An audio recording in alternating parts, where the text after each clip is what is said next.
Perkenalan. Ya. Perkenalkan, nama saya Muhammad Zainullah selaku mahasiswa Departemen Teknik Sipil Universitas Brawijaya angkatan 2023. Pertanyaan yang pertama, menurut Mas, program pemerintahan mana yang paling efektif dalam meningkatkan akses pendidikan bagi masyarakat yang kurang mampu? Ya, menurut saya program pemerintah untuk meningkatkan akses pendidikan bagi masyarakat yang kurang mampu sebetulnya ada banyak, tapi yang saya ketahui itu diantaranya ada PIP dan KIP.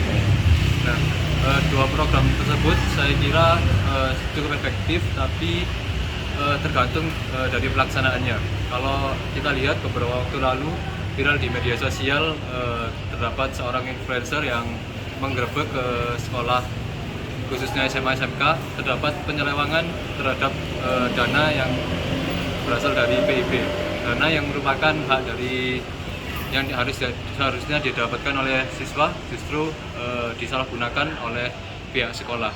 Begitu juga dengan KIP, seperti yang kita lihat di Universitas Brawijaya ini banyak kasus KIP yang salah target ya, justru didapatkan oleh mahasiswa yang berkecukupan. Jadi menurut saya dua program itu efektif tergantung dari pelaksanaannya. Oke, lalu menurut Mas, bagaimana peran teknologi dalam memperluas akses pendidikan? Ya, kalau teknologi saya kira tentu sangat penting terhadap akses pendidikan, karena kalau kita lihat saat ini teknologi sangat membantu bagi para siswa untuk memahami materi seperti video animasi, kemudian ada platform seperti YouTube, Google Classroom dan lain sebagainya yang tentunya memudahkan kita dalam kegiatan belajar mengajar. Baik, pertanyaan terakhir, bagaimana peran budaya lokal atau norma masyarakat terhadap prioritas pendidikan? Ya, kalau kita bicara tentang budaya lokal tentunya sangat berpengaruh, karena faktor lingkungan itu sangat mempengaruhi kepribadian seseorang, cara pandang seseorang. Contohnya saja suatu siswa yang berada di lingkungan yang dari dekat dengan pendidikan tentunya sangat memandang pendidikan merupakan prioritas utamanya. Oke, baik, terima kasih Mas Dino. Sama-sama. Kan gak katakan jenengku sih aja. Ayo.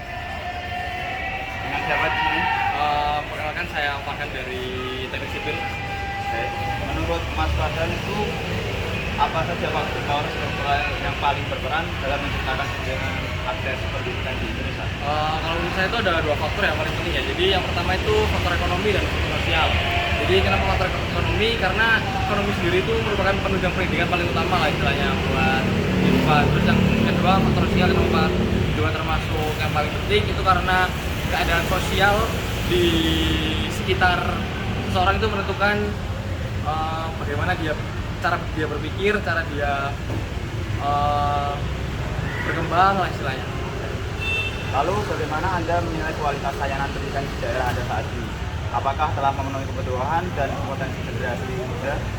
Karena kebetulan saya berasal dari Kota Blitar, jadi di sana itu sebenarnya nggak sebanyak dengan sekolah-sekolah di sini. Di sana cuma ada beberapa sekolah. Selain itu untuk sekolah yang bagus itu mungkin cuma ada 1-2.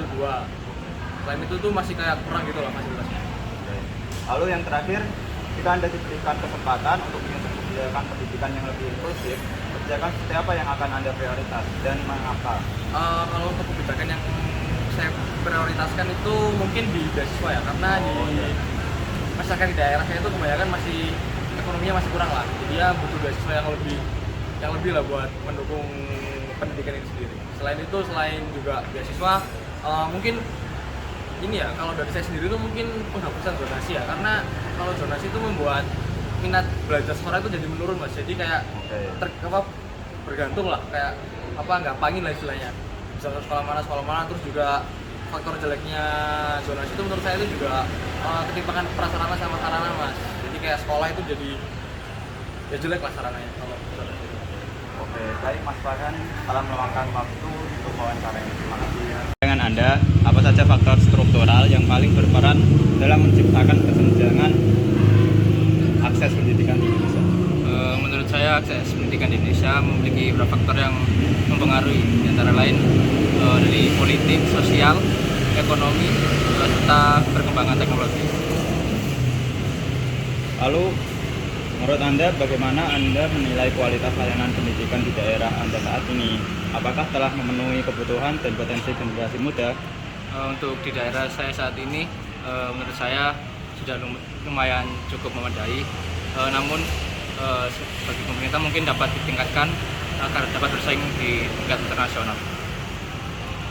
Jika Anda diberi kesempatan untuk menyusun kebijakan pendidikan yang lebih inklusif, kebijakan seperti apa yang Anda prioritaskan dan mengapa? Menurut saya dapat diprioritaskan untuk pendidikan di Indonesia saat ini yaitu pemerataan teknologi.